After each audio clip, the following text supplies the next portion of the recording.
Welcome to my channel. This is Search, bringing you another action figure collector's review on the Marvel Legends Spider-Man's Sandman. As you can tell, you get the figure staring at you through the window like a Peeping Tom would do. You get a bunch of extra accessories for this figure. You get a nice little illustrated image of the Sandman right there. Over here on the back of the box, you get Spider-Man wrote up there at the top. You get a little bit of a bio, that same illustrated image of Sandman.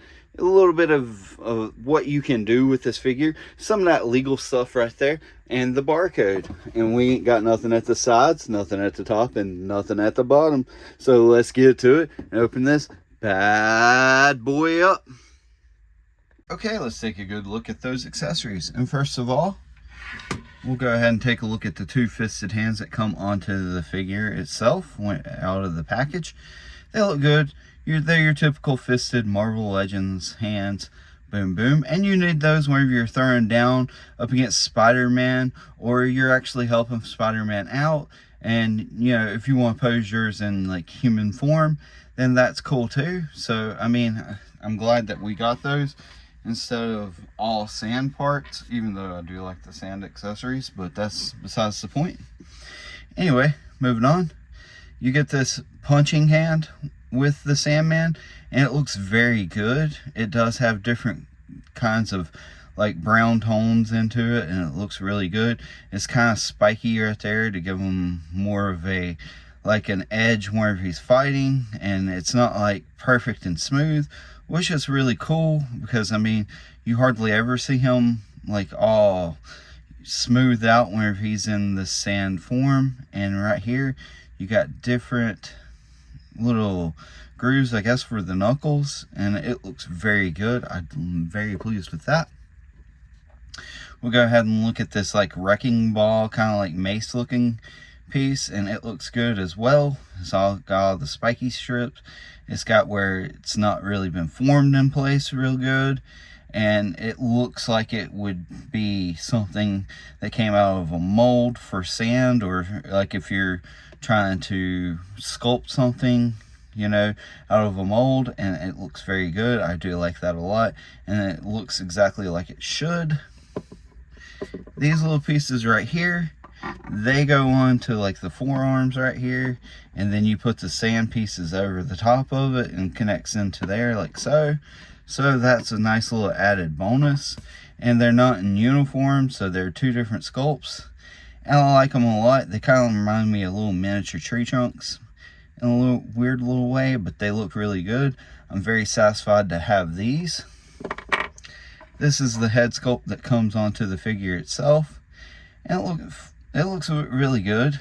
I mean, it looks like Sandman from the comic books. He looks very angry, and I'm pleased with that. All the different wrinklings in his forehead, the way his eyebrows are squinched in like that, the way his mouth looks, he looks like somebody that's really mad.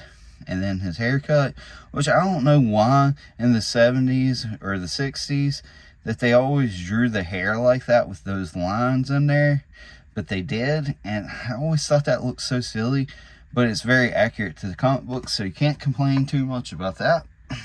Over here, I really like this head sculpt. So right here, it looks the same. It's like a normal head sculpt for the angry one. Like you can definitely tell it's the same guy right there, same face, just different facial expressions. He's like, yeah, you hit me, so what? I can take a hit kind of like look, and it looks really good. The hair's uniform with the other one. The ears looking fine. Everything looks good on this. And this is the part I like the most, is right through here. All the different sand texturing and everything. I just wish they would have used kind of like the same like little paint details in there that they did with that. That's a little minor nitpick. I mean, they kind of sort of did on the inside, but not on the outside part. And I like this part because you can actually put like Spider-Man in a fisted pose and punching through his head, which is really cool. But that was a good look at Sandman. So here he is. Sandman's all out of the box and getting ready to take shape onto your screen. We're getting ready to figure out if this figure is really worth the purchase in just a second. Okay, let's take a good look at that articulation. First of all, his head can look up that far. He can look down that far. He does have a little bit of that confused dog going on to that side, a little bit going on to that side. He does have that exorcist, which is the full 360. He can throw the perfect pitch. He has a bicep swivel, double jointed elbows that bends in that far. He does have a swivel at the wrist and a hinge. And that's just with these wrists right here. This wrist and the other one too, you don't get a hinge or not all, but it still does swivel. See right here like this, it still swivels, but it doesn't have that hinge, which is a little bothersome. I wish it had a hinge. That way you could get better poses going on with your figure, but that's beside the point. He can crunch in that far. He can crunch back that far. He does have that waist swivel. Let's extend these arms up.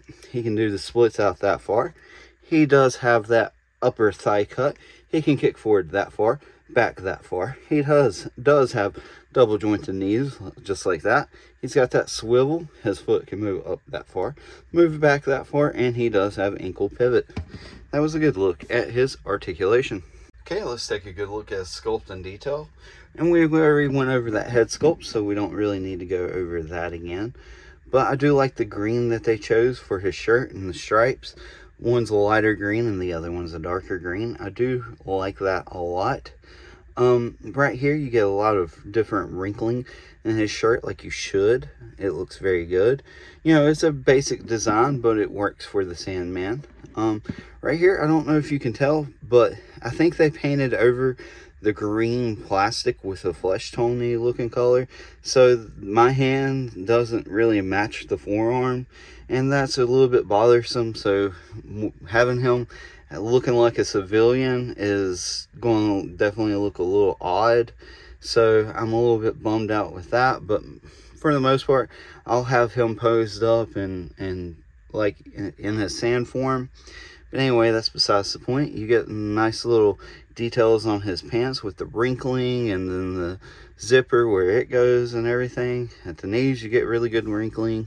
The boots look really good. You get like shoestrings in there and stuff. I just wish that they would, you know, do a little bit of difference with like the shoelaces and stuff. If they're going to do that, give it a little bit more detail, a little bit more pop, so those details really do pop. And like with the pants, they could have dry brushed that a little bit and made them look a little dirty, but I mean, those are little minor nitpicky details. But right here on the back of them, you got really good wrinkling. Everything's all in uniform in the back, painted very well, except for the forearms, which is really bothering me for whatever reason. But anyway, if you like Sandman's butt, be sure to give this video a thumbs up, because guess what? I just showed you his booty cheeks. Anyway, that was a good look at Sandman's sculpt and details. Here's how Sandman scales up against a couple of figures I recently reviewed. Over there on his right, we have the Chameleon, and over there on his left, we have Agent Venom. And here's how Sandman scales up against a couple of Spider-Man. Over there on his right, we have the Spider-Man Unlimited. I did a review on him. If you want to go check it out, I recommend you do so. And over there on his left, we have the retro-carded Spider-Man. Here's my final thoughts on this figure. I think Hasbro did a good job with this figure, with the accessories and what all that they gave us. I think that it could have used a little bit more work, especially in the pants department, especially on the forearms. Now, that doesn't mean that this isn't a bad figure. I think if this was your only Sandman figure in your collection, that you would be pretty satisfied with it, because you can cover up the forearm blemishes with the extra accessories that Hasbro gave us. So, I mean, it's just little minor nitpicks. And if you don't have this figure and you go out and you pick it up, I don't think you'll be so dissatisfied with it to where you wouldn't want to have the figure in your collection.